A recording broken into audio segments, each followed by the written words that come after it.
log entry 89 from 12/21 of 2022. Kirtans, memories, and letting go. Yesterday, I had the chance to make music with friends for a few hours. We ended up doing kirtan for 2 to 3 hours, and the energy from it was so strong that I couldn't sleep at all last night.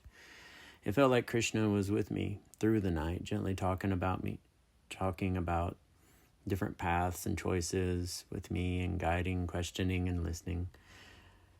Today, as I've been driving around, I started noticing the names of roads. Each one seemed to spark a memory, some old, some distant. And I could feel myself holding each one briefly and then letting it go, like clouds passing through a sky. The memories moved through me but didn't stay, and there was no resistance, just presence and release. As this keeps happening in different forms, I started to feel more and more space opening up inside. It's not empty in a cold way, it's peaceful and light. That inner spaciousness seems to be growing along with the deepening sense of peace. Not something I'm trying to create, but something that's arising naturally as things just fall away.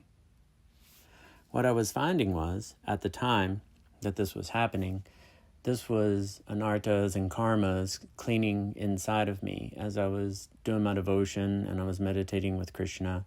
And when those memories would come up, they would take that emotion and that stuff and any type of attachments and that sort of thing with each of those memories, and it would just lift and it would go.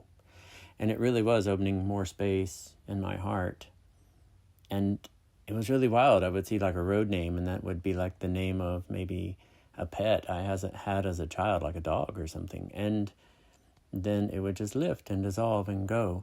And then when I would think about that memory after that, there wouldn't be any emotion connected with it. It wouldn't really be sad or mad or frustrated or super happy or anything. It would just be like, I don't know, almost like reading it in a book, like reading it as part of someone else's life.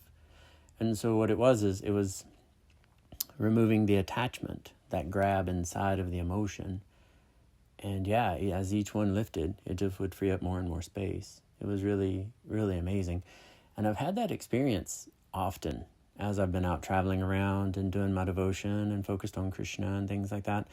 And like previous relationships and even mid-size and larger things, when it lifts and it heals like that, when you're doing your Bhakti Yoga path and that devotion, it's not like you actively have to work to block it out of your mind. It's not like you have to work to reframe it in seeing it a different way when it comes into your mind, so it doesn't inflame emotions in a way that you don't want.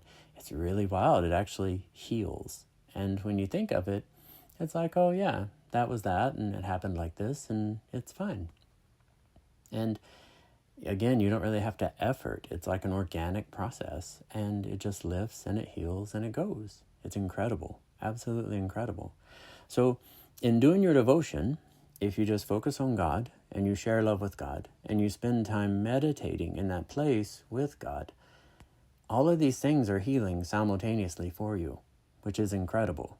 Like actually healing. Yeah, it's amazing. So yeah, hang in and do your devotion each day. And if you don't, start it up and give it a go. It'll change your life and it'll make it better. It'll make every day better. All right, well, thanks so much for tuning in. That's it for today. And like and subscribe to the YouTube channel, always super helpful. And have a great rest of your day. Bye-bye.